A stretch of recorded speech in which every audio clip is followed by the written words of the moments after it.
Introduction to Options Trading, Long Option. I'm a member of the CME group in Chicago, former Goldman Sachs arbitrage trader who hedged ETFs, futures, and options. I'm also a former market maker, or in Chicago parlance, a local, in the futures and options pits of the CME trading group. Today's video is brought to you by Tradier Brokerage, the industry-leading boutique brokerage partner of Universal Investment Strategies. Please visit them at tradier.com and see what they can do for you. Just a disclaimer before we get going. Universal Investment Strategies is not a registered investment advisor or a broker-dealer. UIS does not make recommendations as to specific securities or derivative instruments. UIS does not advocate the purchase or sale of any financial instrument without discussing the ramifications with your trusted advisors. UIS does not expressly or implied guarantee the accuracy, completeness, or timeliness of the information that is dispersed. Actual losses may be greater than initial investment, and trading financial securities and derivatives does involve risk. By using UIS services, you accept and agree that the information is to be used entirely at your own risk. Today we're going to be talking about basic option dynamics, a long side strategy, long calls and long puts. We're going to discuss what calls and puts are, what American and European style options are. We're going to discuss the four basic components of calculating an option: the strike, delta, day's expiration, and the implied volatility. We're going to talk about what it means when an option is in the money, at the money, or out of the money. And we're also going to discuss the difference between long and short positions. Calls and puts. Basically, if you purchase a call, it gives you the right but not the obligation to buy the underlying asset at a specific price, also known as the strike price. Purchasing a put gives the right but not the obligation to sell the underlying asset at a specific price. If you are the purchaser of an option, you control this right. If you are the seller of an option, you are not in control. You can be assigned. That'll be illustrated in a later video. We're going to discuss American versus European style options. American style options can be exercised at any time prior to the expiration date as listed. European style options can only be exercised on the expiration date. Most options that you see in America will be American style, and very rarely do you see European style. It usually comes from a specific contract. We're going to talk about the four key components. There are more than four, but the four basic key components of pricing an option. They are the strike price, which is the price at which the option converts to an underlying position upon exercising. So you have the price of the underlying, and then all around that, up and down, you have varying prices of calls and puts. And those are the strikes. Delta shows the expected option price movement as a percentage of the underlying movement. So you have a good idea of what to expect when you put on that trade, and that number does move as the underlying moves.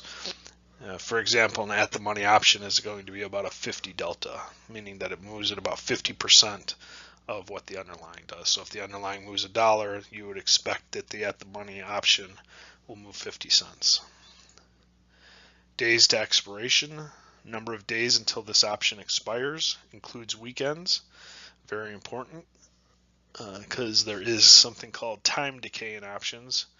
You're paying for the amount of time. There's a premium associated with paying for the amount of time that the option has until expiration, and every day that option decreases in value, and that's called theta. We're not going to get into that during this webinar, but that is something that we will get into in later webinars. Implied volatility provides a gauge as to the velocity of the underlying price movement. The higher the implied volatility, the more dramatic the price swings are predicted to be. In the money, out of the money, and at the money. These terms refer to where the strike price is relative to the underlying. An in the money option means that it is already has some intrinsic value associated with it. There's a component of the pricing that is already reflected in the strike price. For example, we're going to talk about SPY options. Then we're going to use an example where they're trading about $270. A $268 option call option would be considered in the money. It already has an intrinsic component in the money of $2. At the money would be the closest strike price to the underlying, and out of the money is an underlying that is beyond the strike price. So in the example I said earlier, like a 275 call would be an out of the money. There's no intrinsic value to it. Long and short options, obviously a trader can choose to be long or short, and long or short both calls or puts. Gives you the flexibility to control your position a little bit more. In today's video, we're only going to be talking about a long position. The long trader pays a premium to have the right to exercise an option, while a short trader receives the premium in exchange for the risk of an assignment. An assignment is the opposite of an exercise. The long position exercises it, and the short holder of that trade is assigned that position. Benefits of buying options. There's a reduced capital exposure.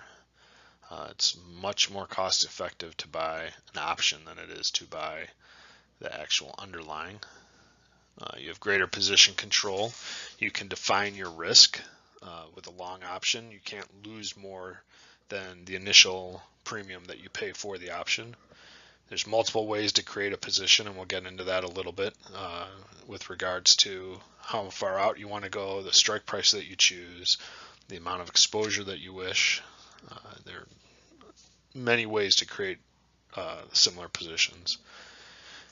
And, you can also trade these in most retirement brokerage accounts. So if you have an IRA account with a firm that allows options trading, you are allowed to trade long options on futures and equities in those accounts, and you are allowed to trade short as well, but you have to have a long position to counter that.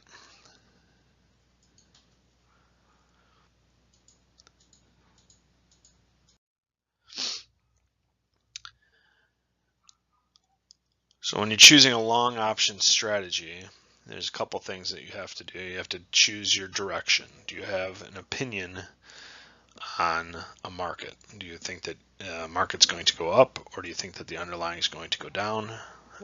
With a long option strategy, simple long option strategy, you're just picking a direction. So you have to have a conviction of where you think the market on the underlying is going to go. You have to choose a time frame. Do I think that this is going to happen in the next 3 days, the next 10 days, the next 30 days, the next 80 days, the next 360 days? That's up to you, and the further that you go out, the more time premium that you pay to give you that time to be right. You choose your risk. Like we said earlier with the delta, at the money you're going to be at about 50 delta. More out of the money you go, the lower the delta gets, and the more in the money you go, the higher the delta gets. So it becomes more very deep in the money options function basically is similar to the underlying because the delta will approach 100. I'm going to go through some P&L illustrations. We're going to make an assumption that there's no transaction cost with these P&L numbers that we're showing, and we're also going to use end of the day pricing as opposed to intraday pricing.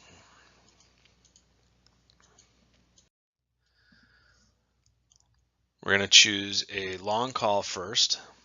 We're going to assume that on February 8th, 2019, you, the trader, become bullish on SPY. So now your first options. You can buy the underlying SPY at 270.47. You can choose to buy an in the money 268 call. You could choose to buy an at the money 270 call, or you could choose to buy an out of the money 274 call. Once you decide which risk parameter you choose, then you have to decide the duration. Do I think that am I bullish on this position for a short-term period, medium term, or long-term period? All right, so let's take a look at the long call P&L. Let's assume that you want to take a look at two time frames, a short-term time frame with 7 days to expiration, the Feb 15 call, or a little bit longer out, 35 days to expiration, March 15th call. Time value, you can see the difference in time value and the pricing between the two options with the different durations, and there's probably a slight implied volatility difference as well. That accounts for some of the price difference. But let's take a look at the Feb 15 calls first. You're bullish SPY February 8th. At the close, you buy 100 shares at $270.49. Takes $27,049 out of your account, assuming no margin relief. And an alternative to that would be to buy the in the money 268 call, taking $354.52 out of your account. The 270 call would cost you $217.50, or the 274 out of the money call, $49. Now, if you notice that 7 days to expiration, there's only 5 trading days up there. 6 trading days up there. The first being the 8th, which is already done by the time you put the position on. Then February 9th and 10th are the weekend, which counts towards your days to expiration because you still have to pay for that time that you own the option. So on Monday, when the market kind of closes up a little bit but basically unchanged, you lose a little bit of money on the at the money and the out of the money options because of time decay. You made a little bit of money, $13 on your cash position. The market goes up a little bit on Tuesday. You can see that is reflected in the P&L of the options. That's your profit above the cost of your option. So the $299.50 for the 268 call, that's almost a $300 profit. So the actual option price would be about $655. $654 on Tuesday, of which $299.50 would be profit. Cash position goes up $361, not a terribly much more advanced amount than the option. The 270 call, the at the money call, goes up to $249.50 profit, and the 274 call, which was out of the money, is now at the money, and its profit would be $101.50. Thursday and Friday, the market kind of chops around a little bit. You can see that reflected in the price of the options. They kind of move in line because they are now short duration options, and expiration is on February 15th. Market closes at 277.37. And on your cash position, your investment of $27,049 a week before, you made $688, or 2.5% for the week. Not a bad return. It does tie up a lot of capital, though. If you choose to have gone the route of the option, which is a little bit more capital, leveraging your capital to a better use, I would think. 268 call, you paid $354.52 for it. You sold it, and now you realize a profit of $558 on that position. The 270 call, you realize a profit of $522, or 240%. And the 274 call, you make the least amount. Your profit is $304, but you only risked $49. So your profit is 620% in a week.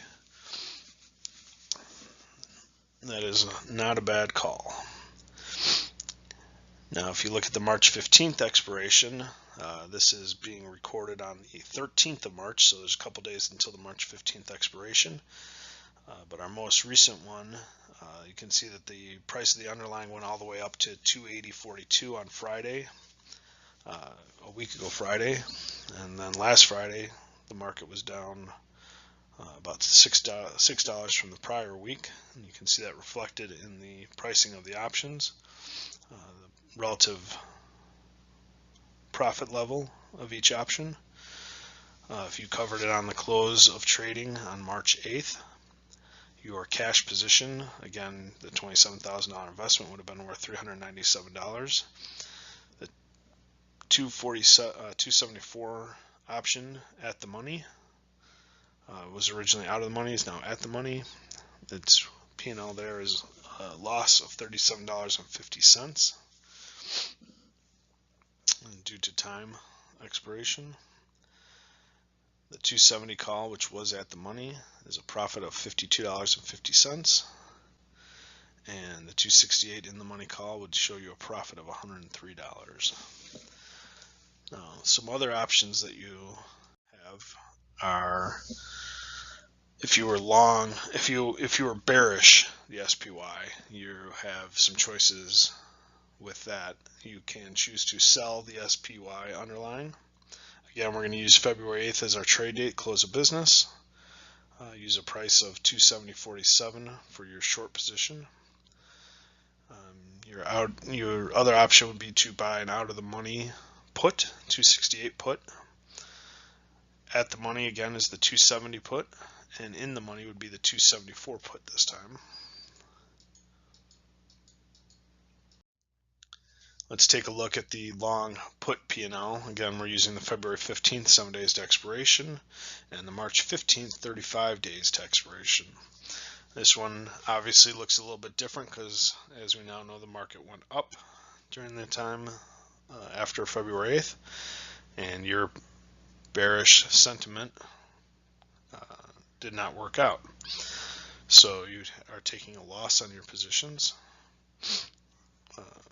Your short position of the cash product that you put on February 8th, you bought the 268 put for $107.50. Again, that's the out of the money option in this scenario. Your at the money put, you paid $171 for, and your in the money put, the 274, you paid $405. Again, your cash would probably take a little bit more than $27,049 out of your account. It would depend on what your brokerage is for short positions on equity products.